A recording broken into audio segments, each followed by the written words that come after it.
Bonjour et bienvenue dans ce tutoriel intitulé Relations entre angles associés en radian. Dans ce tutoriel, chers abonnés, nous allons voir comment on établit les relations entre les angles associés en radian comme intitulé dans le titre. Nous allons travailler sur les cercles qui sont ici. Nous avons trois cercles. Le premier cercle, c'est le suivant. C'est un cercle qui comporte deux sens. Ici, en bleu, nous avons le sens trigonométrique ou sens direct. Ici, en orange, nous avons le sens indirect ou le sens non trigonométrique ou rétrograde, puisque c'est le sens de l'aiguille d'une montre. Donc, c'est le sens indirect ou sens négatif du cercle trigonométrique. Là, en bleu, nous avons le sens trigonométrique ou sens positif. Ensuite, nous allons passer sur ce tableau qui nous présente deux cercles, deux petits cercles. Il y a un cercle relatif pour répondre aux interrogations des cosinus, de la fonction cosinus. Nous avons un deuxième cercle ici pour répondre aux interrogations des fonctions sinus, qui est ici. Alors, vous voyez que ici, nous avons dans ce cercle 4 cadrans. Donc là, nous avons le premier cadran pour ce cercle. Ici, nous avons le deuxième cadran. Là, nous avons le troisième cadran pour ce cercle.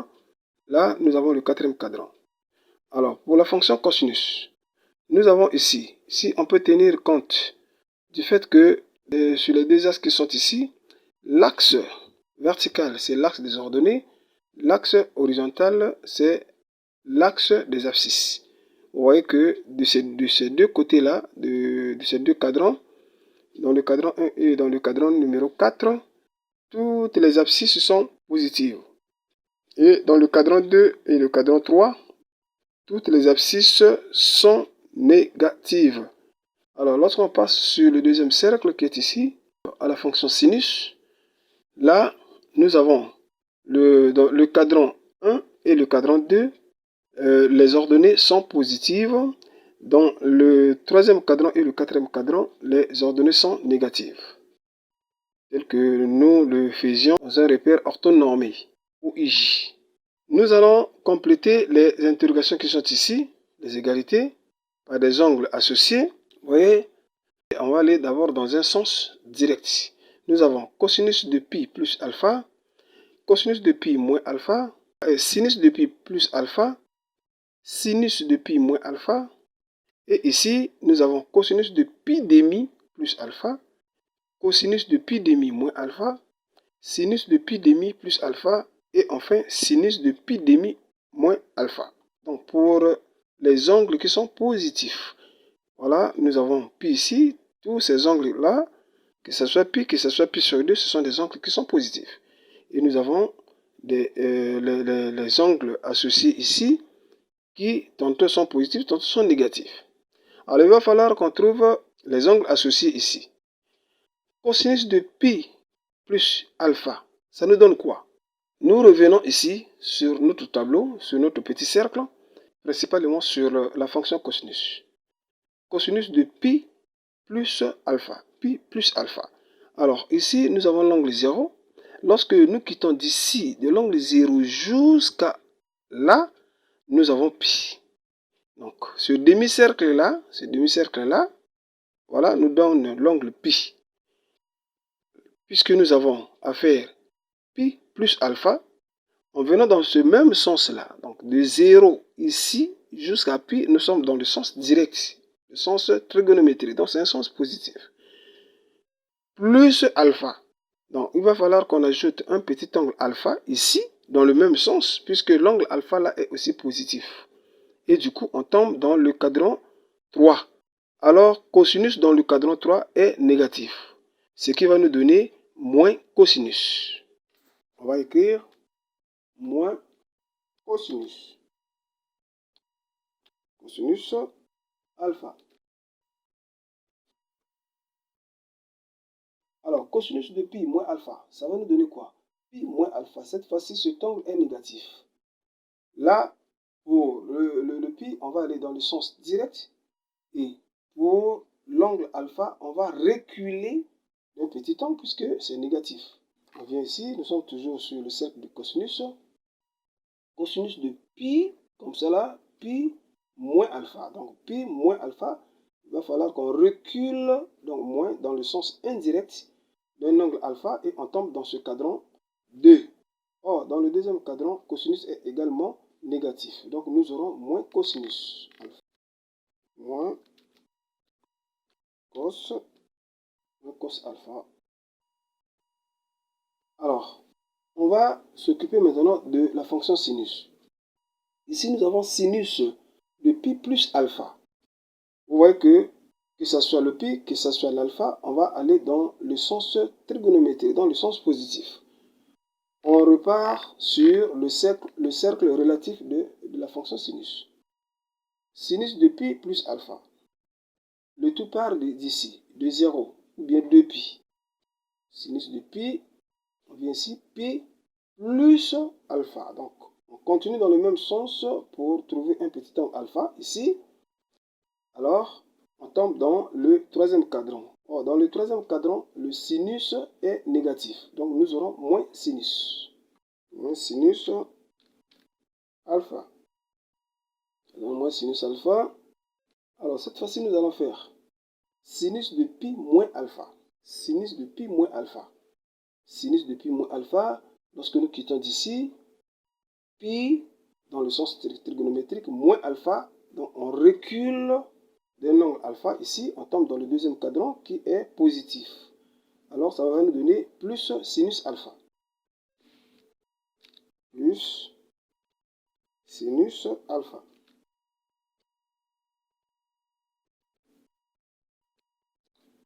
Alors, vous allez remarquer que pour les fonctions cosinus et sinus avec l'angle pi, le cosinus donne le cosinus, le sinus donne le sinus. Or, lorsque l'angle est pi demi, vous allez remarquer que le cosinus va donner le sinus et le sinus va donner le cosinus. Ici, nous avons cosinus de pi demi plus alpha. Ça va nous donner quoi? Pi demi plus alpha relatif pour les cosinus. Nous avons ici ce cercle-là pour les cosinus. Alors, cosinus de pi demi plus alpha. Pi demi, ça est là, donc c'est un angle de 90 degrés. Pi demi, ça est là. Donc, on quitte d'ici jusque là, ça fait pi demi plus alpha. On va dans le même sens. Voilà, on tombe dans le deuxième cadran. Dans le deuxième cadran, le cosinus est négatif. Puisque le cosinus doit donner le sinus, donc nous aurons moins sinus alpha. Moins sinus alpha.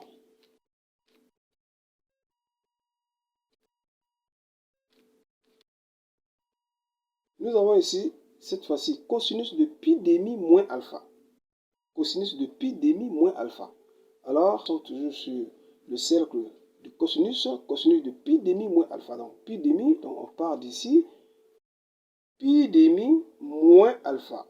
Moins, il va falloir qu'on revienne dans le sens indirect, là, et on tombe dans le cadran 1. Donc, dans le premier cadran ici. Or, dans le premier cadran, le cosinus est positif. Puisque le cosinus doit donner le sinus, donc là-bas, nous aurons plus sinus alpha. Plus sinus alpha.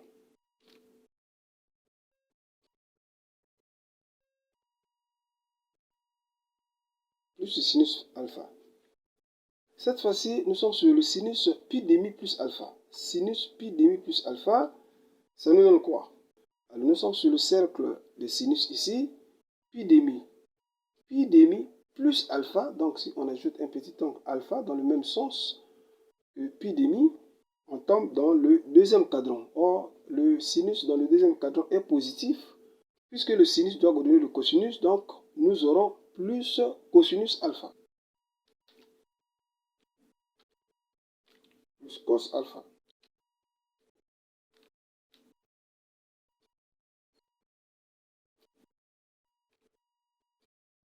Et enfin, ici, pour ce qui concerne les angles qui sont positifs, nous avons sinus de pi sur 2 moins alpha. Ici, sinus de pi sur 2 moins alpha. Pi sur 2, bien comme ça là, pi sur 2, dans le sens direct, vous voyez, on va dans le sens direct, n'oubliez pas, moins alpha, donc il va falloir qu'on recule un peu d'un angle alpha et on tombe dans le premier cadran ici de sinus. Or, le premier cadran de sinus est positif. Puisque sinus doit donner cosinus, donc nous aurons plus cos alpha plus cosinus alpha.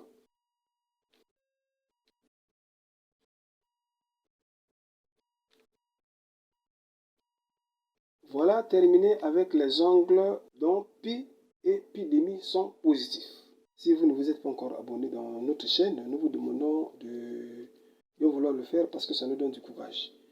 Et surtout, ne manquez pas d'activer la cloche de notification qui vous donnera lieu à d'autres vidéos publiées. Sans plus tarder, nous allons passer sur le deuxième cas. Là, il s'agit des angles maintenant dans le sens indirect ou non trigonométrique. Nous allons maintenant dans le sens indirect ou non trigonométrique ou dans le sens de l'aiguille d'une montre. Alors, cosinus alpha moins pi demi, cette fois-ci, cosinus alpha moins pi demi.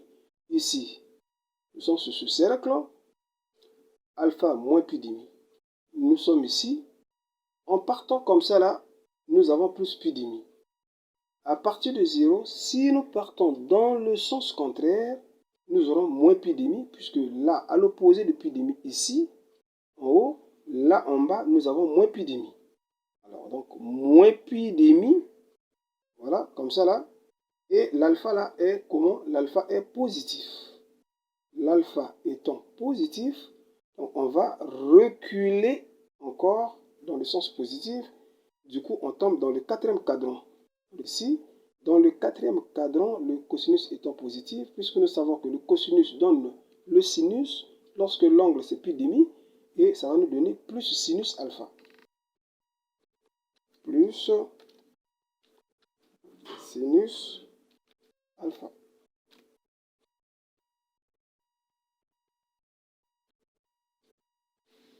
Là, maintenant, nous avons sinus de l'alpha moins pi demi. Sinus de l'alpha moins pi demi.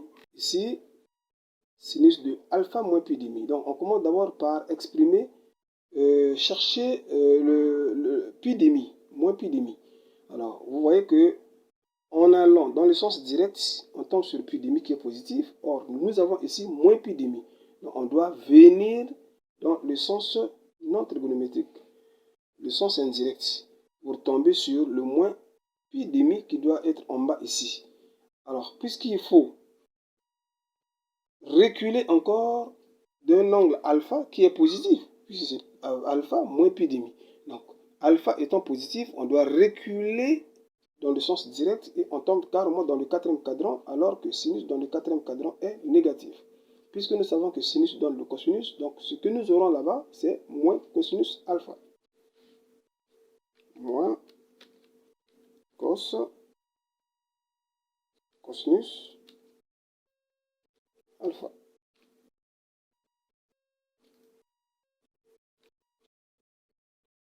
Alors là, nous avons cosinus de l'alpha moins pi. Cosinus de l'alpha moins pi. Alors, ici, le cosinus devra nous donner le cosinus. Le sinus devra nous donner le sinus ici. Mais de quel signe? On va voir. Cosinus de alpha moins pi.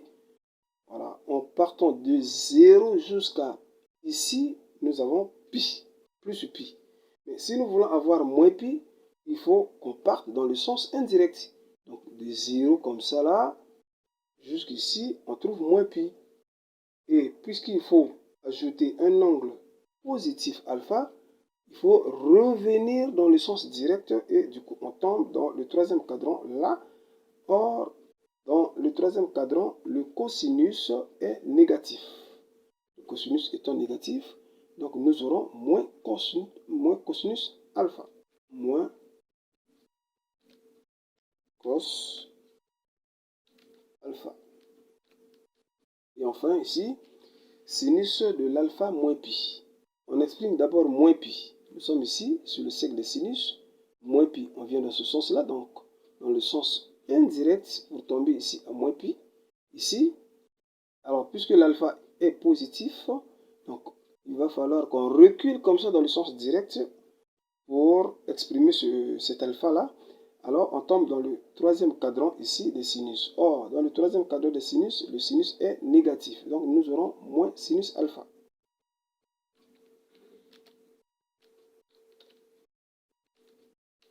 Moins sinus alpha. Voilà, nous venons là de terminer d'établir les relations entre les angles associés en radians. Si cette vidéo vous a plu, nous vous demandons de ne pas oublier de lâcher votre coup de pouce sur le j'aime et surtout de nous laisser quelques commentaires. Et ce sont justement ces commentaires qui vont nous permettre de pouvoir nous amender. Toutefois, s'il y a quelque chose à améliorer. Merci encore une fois de plus. Nous allons nous retrouver dans des vidéos prochaines. Merci beaucoup.